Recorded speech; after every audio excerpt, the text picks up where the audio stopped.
అందరికీ నమస్కారం. ఈరోజు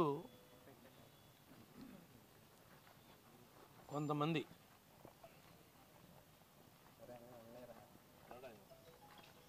ఉనికిని కోల్పోయి ఆ పోయినటువంటి ఉనికి ఏ విధంగా మరలా వెనక్కి వస్తుందా అనేటువంటి తాపత్రయంలో ఏదో ఒకటి చేసి సెన్సేషనల్ అవ్వాలి అని ప్రయత్నం చేస్తున్నారు. ఇది కూటమి ప్రభుత్వం, న్యాయానికి ధర్మానికి కట్టుబడి ఉన్నటువంటి ప్రభుత్వం. మీరు ఎట్లా అంటే అట్లా చట్టాన్ని చేతిలో తీసుకుని ప్రవర్తిస్తానంటే ఊరుకుంటానికి గుడ్డి ప్రభుత్వం కాదు.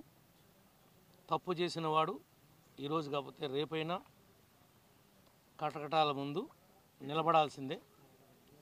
దానికి ఉదాహరణే ఈరోజు విజయవాడలో జరుగుతున్నటువంటి సంఘటన. మీరు కూడా అందరూ చూస్తూ ఉన్నారు. ఊరికే కావాలని గొడవకు వస్తే మాత్రం ఎవరిని వదిలిపెట్టేది లేదు. ఎవరెవరైతే ఇప్పుడు ఈరోజు ఎస్పీ గారిని కూడా కలిసాం. ఎస్పీ గారికి కూడా జరుగుతున్నటువంటి పరిస్థితులన్నింటినీ కూడా ఈ నియోజకవర్గంలో ఉన్నటువంటి కోఆర్డినేషన్ కమిటీ ఎవరైతే ఉన్నారో వాళ్ళందరూ మా అడ్వకేట్తో సహా వచ్చి మరి వివరాలతో సహా ఎస్పీ గారికి ఇవ్వటం జరిగింది. తప్పనిసరిగా తప్పు ఉంటే మాత్రం యాక్షన్ తీసుకుంటామని చెప్పి పోలీసు వారు చెప్పారు.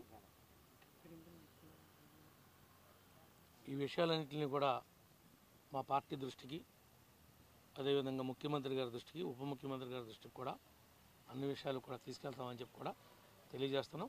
ఇంకా ఎన్నికలు కూడా ఉంది కాబట్టి ఇంకా వేరే విషయాలు ఇప్పట్లో మాట్లాడలేము. మీ అందరికీ మీరు చెప్పిన మాట వాస్తవమే. నేను బరస్ట్ అయిన మాట నిజమే. నేనేమి శ్రీరామచంద్రుని అని చెప్పలేదే, మీకు నాకేం తెలియదని చెప్పలేదే.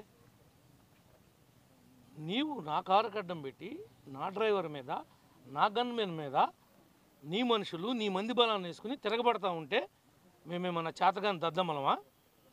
మేమేమన్నా గాజులు వేసుకున్నామా? నువ్వు ముండలాగా నువ్వు తిరుగుతూ ఉండి మా మీద తిరగబడే హక్కు మీకెవడిచ్చాడు? ఇది డెమోక్రసీ. నీకు శుభకార్యాలకు వెళ్ళే రైట్ ఉంది, నాకు వెళ్ళే రైట్ ఉంది. నేను వెళ్ళినప్పుడు నా కారు వస్తుంది, మీరు వెళ్ళినప్పుడు మీ కారు వస్తుంది. నేను వెళుతున్నప్పుడు నా కారు అడ్డంగా నీ కారు తీసుకొచ్చి పెట్టి కావాలని నన్ను ఆపటం ఇది భావ్యమా? ఈ విషయాలు అడగలేకపోయారని మీడియా మిత్రులారా, ఎవరి కారుకి ఎవరు అడ్డం పెట్టారు? ఎందుకు పెట్టవలసి వచ్చింది? ఏ ఉద్దేశంతో పెట్టారు? మీ యొక్క ఆలోచన విధానం ఏంటి? మీరు ఎవరికి అడ్డం పెట్టదలుచుకున్నారు అక్కడ? అది ఒక శుభకార్యం. తెలుగుదేశం వాళ్ళు వస్తారు, దొంగల పార్టీ వాళ్ళు వస్తారు, బీజేపీ వాళ్ళు వస్తారు, జన సైనికులు వస్తారు, అన్ని పార్టీలు వస్తారు, వెళతారు. వచ్చినవాడు పెళ్లి పని చూసుకోవాలి, వాళ్ళకి విషయం చెప్పాలి. ఎవరన్నా మనకు కావాల్సిన వాళ్ళు ఉంటే ఆత్మీయంగా మాట్లాడుకోవాలి, మన పని చూసుకుని మనం వెళ్ళిపోవాలి.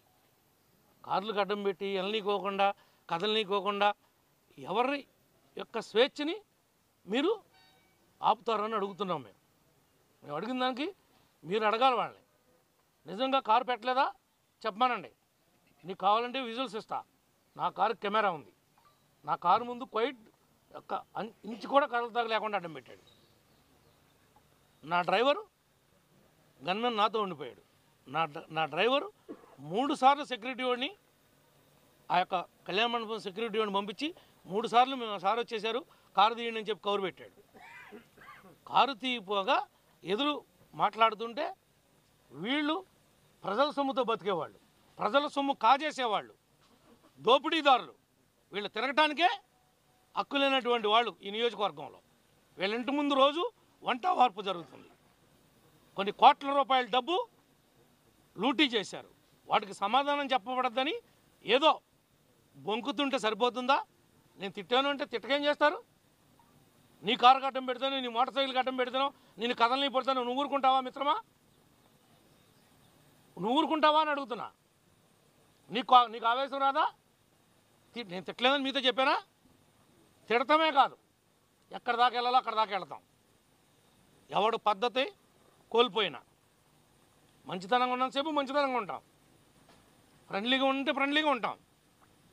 అనేక మంది వైఎస్ఆర్ పార్టీ వాళ్ళు కలిశారు రాత్రి మమ్మల్ని, మాకు షేక్ హ్యాండ్లు ఇచ్చారు, మాతో మాట్లాడారు పెళ్ళిళ్ళలో, నమస్కారం పెట్టి నమస్కారానికి ప్రతి నమస్కారం పెట్టి వచ్చాం. నీకు సంస్కారం లేదు కాబట్టి నువ్వు సంస్కారహీనుల్లాగా ప్రవర్తిస్తున్నావు. కబడ్దార్ ఏమనుకుంటున్నావు? కబడ్దార్. మంచిగా ఉన్నంతసేపు ఎవరి జోలికి చీమకి కూడా ఈ నియోజకవర్గంలో హాని జరగడానికి వీల్లేదు. వైఎస్ఆర్ నాయకుల్ని కార్యకర్తలను కూడా కాపాడాల్సినటువంటి బాధ్యత మాకుంది. ఇది డెమోక్రసీ. వాళ్ళకు కూడా మేము అష్యూర్ చేస్తాం. అంతే తప్ప తప్పు నడిచినా నడిపించినా మెసిలేదు లేదు, కదిలేదు లేదు. అది మాత్రం ప్రతి ఒక్కళ్ళు గుర్తుపెట్టుకోమని చెప్పి ఈ సందర్భంగా మీ ద్వారా, మా మీడియా మిత్రుల ద్వారా తెలియజేస్తాను. Thank you. ఇంకా ఎనీథింగ్ ఏమైనా అడుగుతారా మీరు? ఉంటే అడగండి, తప్పేముంది, అంతా స్ట్రైటే. తప్పు చేయకపోతే నువ్వు ఎందుకు పామాయిల్ కొయ్యలేకపోతున్నావు? ఎందుకు కొయ్యలేకపోతున్నావు? ఎందుకు కోకో కొబ్బరి కొయ్యలేకపోతున్నావు? నువ్వు తప్పు చేయలేదా? నువ్వు తప్పు చేసావని నీ బాబు ఒప్పుకోలేదా? పెద్దల్లో కూరగాయల బేరాలు ఆడుతున్నావు. కూరగాయల బేరాలు ఎవరితో ఆడతారు? కూరగాయల బేరాలు ఎవరి దగ్గర డబ్బు కొట్టేశారో వాళ్ళ డబ్బులు కట్టండి. పందికొక్కుల్లాగా బొక్కారు కాబట్టి ఆ డబ్బులు కట్టి క్షమాపణ అడగండి. నీకు ప్రజాస్వామ్యంలో తప్పు చేసినా మళ్ళీ ఆ తప్పును సరిదిద్దుకునేటువంటి రైటు మన ఇండియన్ డెమోక్రసీ సిస్టంలో ఉంది. అపాలజీ చెప్పు, క్షమాపణ చెప్పు, మళ్ళీ అప్పీల్ చేయి పబ్లిక్ వచ్చి. నీ దగ్గర దమ్ముంటే ప్రజాక్షేత్రంలో కొట్లాడి గెలువు. నేను ఎవడు కాదండవు, గాలికి కొట్టుకొచ్చి గెలిచావు ఒకసారి. కానీ నీ ఇష్టానుసారంగా ఏది పడితే అది కారడ్డం పెట్టకుండా పెట్టానని అబద్ధం చెప్పాయంటే హీనమైన బతుకు కాదు మాది. చూపిస్తా అప్పుడు మీకు. బహిరంగ క్షమాపణ చెప్తాడా? ఆ విజువల్స్ మీకు ఇస్తా. అప్పుడు ఈ పక్కన అదేయండి, ఈ పక్కన ఇదేయండి. అది కాదో అవునో చూసుకోండి. డేట్ టైంతో సహా. వాడు కారు తీసింది కూడా ఉంది. నేను వెళ్ళి కేకలేసిన తర్వాత వాడు డ్రైవర్ కారు తీసింది కూడా ఉంది. విజువల్ కంప్లీట్ వీడియో ఉంది. అది నా కారులో కెమెరా ఉంది కాబట్టి రికార్డ్ చేసింది. నా కారులోనే కెమెరా ఉంది, అది రికార్డ్ చేసిందే తప్ప నేను పెట్టింది కాదు. అది నేను ఇంటికి వెళ్ళిన తర్వాత చూసాను రాత్ర.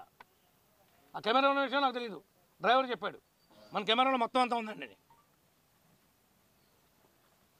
చూడవా శివబాబు, ఆ వీడియో అంతా మొత్తం ఈ టీవీలో అందరికీ ఇవ్వు. వీళ్ళు కావాలంటే వాడుకుంటారు అవసరం ఉంటే. వీళ్ళకి అవసరం ఇది నిజమే అనిపిస్తే. భర్త దగ్గర ఉందా? భర్త వీళ్ళందరూ షేర్ చేయవా? టోటల్గా అన్ని ఛానల్స్కి షేర్ చేయి. ఆ దొంగ టీవీ కూడా ఇవి కావాలంటే అదే విజువల్ మీకు ఇస్తాను. నువ్వు చూడు. నా కార్కి ఇప్పుడు కెమెరా ఉంది. నా కార్ కెమెరాలో నువ్వు చూసుకో. నా కార్ కెమెరాలో చూసుకో. కారు అడ్డు లేక ఉండుంటే అసలు నేను కారు దిగి ఆ డ్రైవర్ని మందలించే పని ఉంది. ఎంత అసలు కదులుతా లేకుండా పెట్టలేదు చూడు. మీ దగ్గర ఉన్నది వాళ్ళు చూపించేది ఏంటి? కారు అడ్డు లేదు కదా, ఎట్ట వెళ్ళిపోయాడు, కారు అడ్డు ఉంటే అని అడుగుతున్నారు. నేను మందలించిన తర్వాత నీ డ్రైవరు మీ వాళ్ళు సమాధానం చెప్పలేక కారు తీశారు. నేను ఆ బూతులు తిడుతున్నప్పుడు వాళ్ళ దుర్భాషలు ఆడాను కదా. ఎందుకు ఆడాల్సి వచ్చింది? నేను దుర్భాషలు ఆడా అవసరం ఎందుకు వచ్చిందని ఆలోచించరే. నాకు అంత ఆవేశం ఎందుకు రావాల్సి వచ్చింది? నువ్వు కారు పెట్టించావు కాబట్టి, నువ్వు గొడవకి రెచ్చగొట్టడానికి ప్రయత్నం చేసావు కాబట్టి దానివల్ల మిమ్మల్ని కేకలేయాల్సి వచ్చింది. మిమ్మల్ని మాట్లాడింది కూడా అక్షర సత్యం. మీరు దానికి సరిపోయే మనుషులే. జేబు దొంగలు మెరుగు మీకన్నా. ఆయన బాబు, ఆయన కార్యకర్తలు వాళ్ళు చేసినటువంటి లూటీలు 1, 2 కాదు. గ్రామాల్లో రోడ్లు పోస్తుంటే గవర్నమెంట్ మారిపోతే ఆ పైపులు అమ్ముకున్నటువంటి హీనస్థితి.